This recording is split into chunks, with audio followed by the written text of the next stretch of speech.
সূরা আল হাশর। বিসমিল্লাহির রহমানির রহিম। রহমান রহিম আল্লাহ তাআলার নামে। সাব্বাহা লিল্লাহি মা ফিস সামাওয়াতি ওয়া মা ফিল আরদ ওয়া হুয়াল আজিজুল হাকীম। আসমান সমূহ ও জমিনে যা কিছু আছে তারা সবাই আল্লাহ তাআলার পবিত্রতা ও মাহাত্ম্য ঘোষণা করছে। আল্লাহ তাআলা মহাপরাক্রমশালী ও প্রজ্ঞাময়।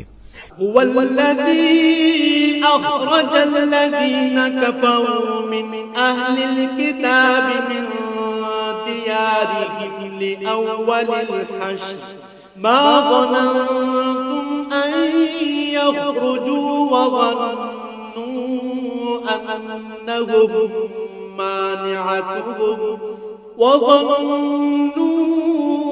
أنهم مانعتهم حصونهم من الله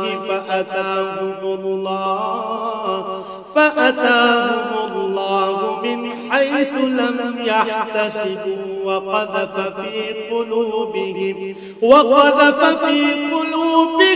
الرعب يخربون بيوتهم بأيديهم وأيدي المؤمنين فاعتبروا يا أولي الأبصار। তিনি হচ্ছেন সেই মহান সত্তা যিনি আহলে কিতাবদের মাঝে যারা আল্লাহকে অস্বীকার করেছে তাদের প্রথম নির্বাসনের দিনেই তাদের নিজ বাড়িঘর থেকে বের করে দিয়েছিলেন। অথচ তোমরা তো একথা কল্পনাও করনি যে ওরা কোনোদিন এ শহর থেকে বেরিয়ে যাবে। তারা নিজেরাও চিন্তা করেনি। তারা তো বরং ভেবেছিল তাদের দুর্ভেদ্য দুর্গগুলো তাদের আল্লাহ তাআলার বাহিনী থেকে বাঁচিয়ে দেবে।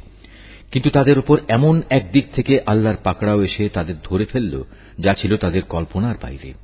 আল্লাহ সে পাকড়াও তাদের অন্তরে প্রচন্ড ভীতির সঞ্চার করল।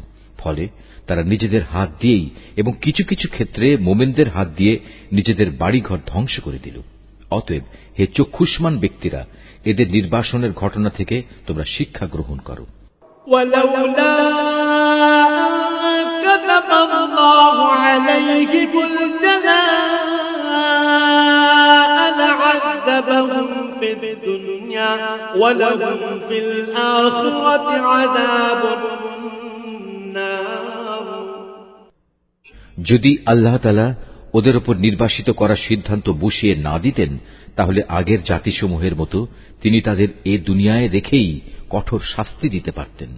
অবশ্য তাদের জন্য পরকালে জাহান্নামের আগুন তো প্রস্তুত রয়েছেই। যালিকা বিআন্নাহুম শাক্কুল্লাহ ওয়া রাসূলাহু ওয়া মান ইউশাক্কিল্লাহ ফাইন্নাল্লাহা শাদীদুল ইকাব।